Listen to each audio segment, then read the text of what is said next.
Hello everyone, అందరు ఎలా ఉన్నారు? Welcome back to Vineesha's home journal. ఇవాళ మరొక యూస్ఫుల్ వీడియో. ఫిష్ ఫ్రై చేసుకోవడం చాలా ఈజీ. దీనికోసం సాల్ట్, పసుపు, కారం, fish fry masala, ginger garlic paste కూడా తీసుకొని అన్నిటినీ కలిపి పేస్ట్ లాగా చేసుకొని చేప ముక్కలకైతే పట్టించుకొని ఒక 10 నుంచి 15 నిమిషాలు మ్యారినేట్ చేసుకుంటే సరిపోతుంది. ఇప్పుడు స్టవ్ ఆన్ చేసి ప్యాన్ పెట్టుకొని 2 నుంచి 3 స్పూన్ల ఆయిల్ యాడ్ చేసుకొని ఆయిల్ బాగా హీట్ ఎక్కిన తర్వాత ముందే మ్యారినేట్ చేసి పెట్టుకున్న చేప ముక్కలు కూడా 1 బై 1 యాడ్ చేసుకొని ఫ్రై చేసుకోవాలి. ఇక్కడ చేపలు క్లీన్ చేసేటప్పుడే కొద్దిగా సాల్ట్, పసుపు యాడ్ చేస్తాం కాబట్టి మనం ఫ్రై చేసుకునేటప్పుడు సాల్ట్, పసుపు కొంచెం తక్కువగా యాడ్ చేసుకోవాలి. అండ్ ఫిష్ ఫ్రై అవ్వడానికి ఎక్కువ టైం పట్టదు. 3 నుంచి 4 నిమిషాలు అయితే ఫ్రై అయిపోతుంది.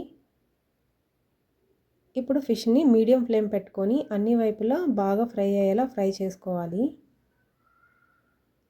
ఇలా మీడియం ఫ్లేమ్ పెట్టుకొని అన్ని వైపులా తిప్పుతూ ఫ్రై చేసుకోవడం వల్ల ఫిష్ లోపల వరకు బాగా కుక్ అయ్యి చాలా టేస్టీగా ఉంటుంది.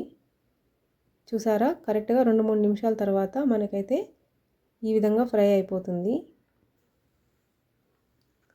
మన ఛానల్లో ఈజీగా చేపల పులుసు ఎలా చేసుకోవాలో కూడా వీడియో ఉంది. లింక్ డిస్క్రిప్షన్లో ఇస్తాను. ఇంట్రెస్ట్ ఉన్న వాళ్ళు చెక్అవుట్ చేయండి. చూసారా, కాసేపటికి ఫిష్ అయితే బాగా ఫ్రై అయిపోతుంది. లాస్ట్లో కొద్దిగా కొత్తిమీర, కరివేపాకు యాడ్ చేసుకుంటే అంతే, చాలా టేస్టీగా ఉన్న ఫిష్ ఫ్రై అయితే రెడీ అయిపోయినట్లే. మీరు కూడా ట్రై చేసి ఎలా వచ్చిందో కమెంట్స్లో కమెంట్ చేయండి. నా వీడియోస్ మీకు నచ్చితే సబ్స్క్రైబ్ చేసి లైక్ అండ్ షేర్ కూడా చేయండి. ఇలాంటి యూస్ఫుల్ వీడియోస్ కోసం ఫాలో అవ్వడం మర్చిపోవద్దు.